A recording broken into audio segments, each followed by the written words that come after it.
из-за бреда рационального разума. It will try every stunt to get you out of the realization of stillness.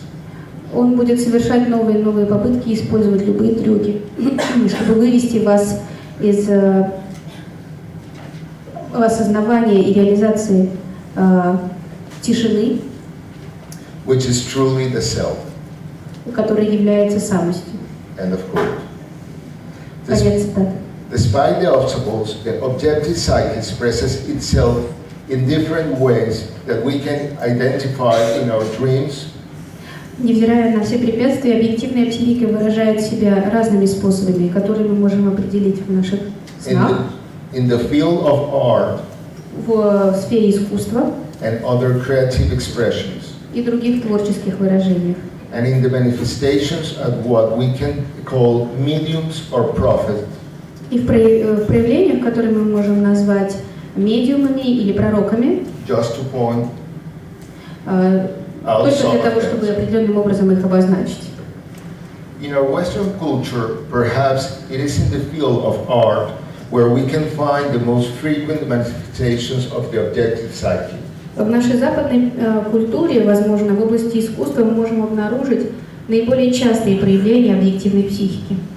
Most of the work of eminent artists is the result of processes in which they have lost their heads and their bodies and just become an instrument in the service of the creative process.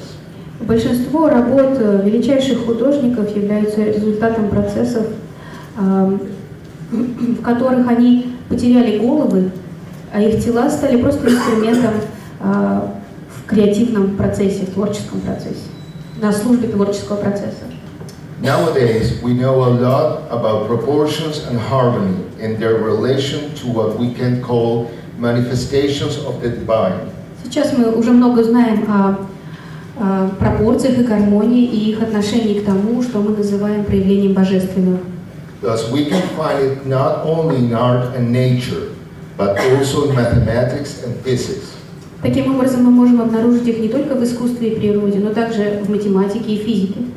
Today, we know from the testimonies of top physicists that at the end of their investigations, they frequently surrender to a higher principle that organizes nature, which we can call God.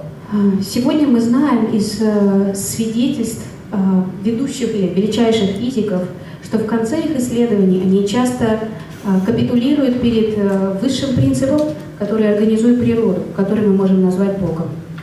We can understand it as a basic primordial pattern from which everything in the universe has evolved and that is present everywhere in a visible or invisible way. Мы можем понять это как основной первичный паттерн, из которого эволюционировало все во Вселенной, и который представлен везде, зримо или незримо, действуя в качестве... Sir?